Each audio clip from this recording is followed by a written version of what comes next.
Now this is looking about right. Everything's basically sautéed. The mushrooms, the onions are starting to lose their colour, and the mushrooms are decreasing in size. They're shrinking a little bit. So now it's time to add a few of the herbs. Mix herbs first, and again be very liberal about it. Chuck quite a lot in. And fry it up, and the first thing you will notice when those mixed herbs go in is the smell of the dish will change. The mixed herbs really just add some lovely aromas to it all. In fact, bugger it, we'll put a few more in. We'll add in now the paprika as well. Both Szabs and myself have surnames from Hungary, so we kind of have an affinity with the paprika powder. So here we go, paprika's in, and now the black pepper. And again, we're very liberal about the amount we put in. So we've just chucked all that in, and it's really starting to get nice and sticky together and enjoy itself, all mixed in with the olive oil.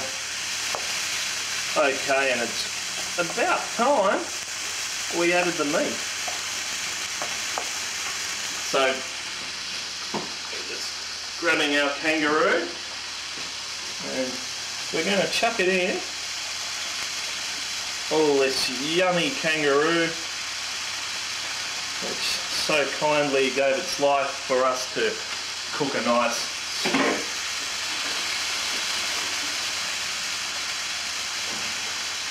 Now, we get down to business here. We don't want the kangaroo in the pan for too long. We want this meat to be nice and tender. We really don't want it to be left in the pan for a long period of time. We'd like to get this part done very quickly, and as soon as that meat is ready, we want to be serving this. So we've got a lovely, lovely tasting gourmet roux stew.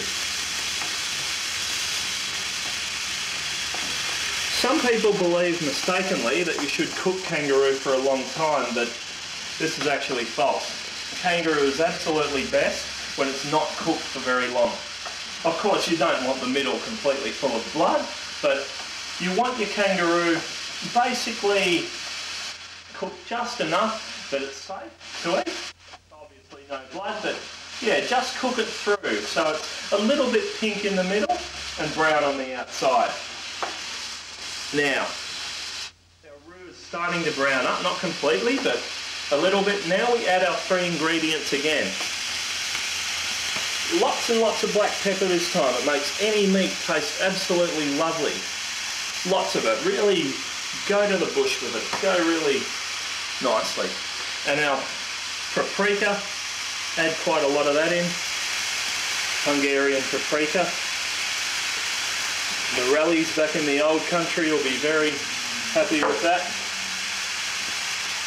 And some more mixed herbs. You can't really get much better than that. So, actually, I don't have very many relatives back there, I don't think. I think my grandfather was born in the former Yugoslavia, but he left when he was 20 years old and went to Austria. And then he met my grandmother and they came out here. My dad was born in Austria, and they have a Hungarian surname, so it's all quite complicated really. Szabs, on the other hand, his father was born in Hungary and came out here quite a few years ago and then had Szabs. Anyway, this kangaroo is almost ready. Perhaps another minute with this, and it's absolutely ready to serve up. And smell the aromas. The aromas are just marvellous here. Really, really nice stuff. Really, really nice. Anthony Mundine, the boxer, prepared for one of his matches recently by eating the diet of kangaroo. He said it brought him back to his roots, but also the lack of fat in the meat was very, very good for him. And he actually won that match, I believe. So far so good on the strength test. Now another thing people find a bit odd about kangaroo, the meat itself can be a little bit smelly, but don't let that put you off. It's not off, that's just what it smells like. It's a very natural meat. It's basically not pumped full of chemicals like so many other things we eat these days. A very natural meat, a very strong, rich game meat taste. They're not fed on oats and things like that, they just eat the grass. So remember, the meat that you eat basically is going to taste something like what it eats. So when you eat cows and whatever, they're actually fed on, well, I don't even know what they're fed on, to be honest with you, but it's not particularly natural. Whereas when you're eating kangaroos basically eat grass, so you'll be eating something with a much more natural flavour. Okay, our kangaroo stew is pretty much ready. And we'll just go back to the potatoes, and I'm just going to mash up these potatoes. I'm hoping they're ready. I'm not 100% sure if they are. We'll just check. Not quite. Nearly done. So, nearly done with the potatoes. So, we'll come back in just a few moments and serve it up.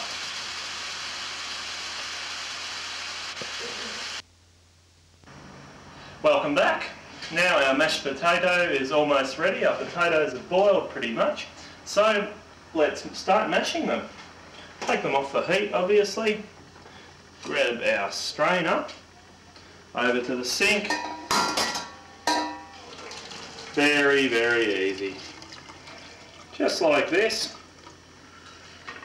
Back in the pan. And we're just going to add a few things to our mashed potato.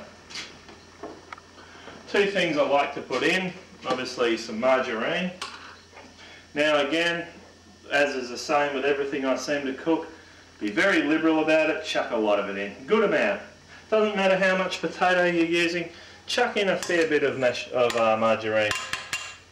You know, alright, I'm not going to pretend that it's overly good for you, but you know, it does really taste nice, especially when you're doing mashed potato. And our old friend, the milk. We're going to chuck in some milk. Very nice. Just a little amount, just this amount with this potato. We've only got 3 potatoes in there, so just a little bit. Mash it all up. Like this. Some people like their mashed potato a bit runnier, some people don't. Another thing I do from time to time is throw an egg in there. An egg's very good for you, but you know, it's an optional extra.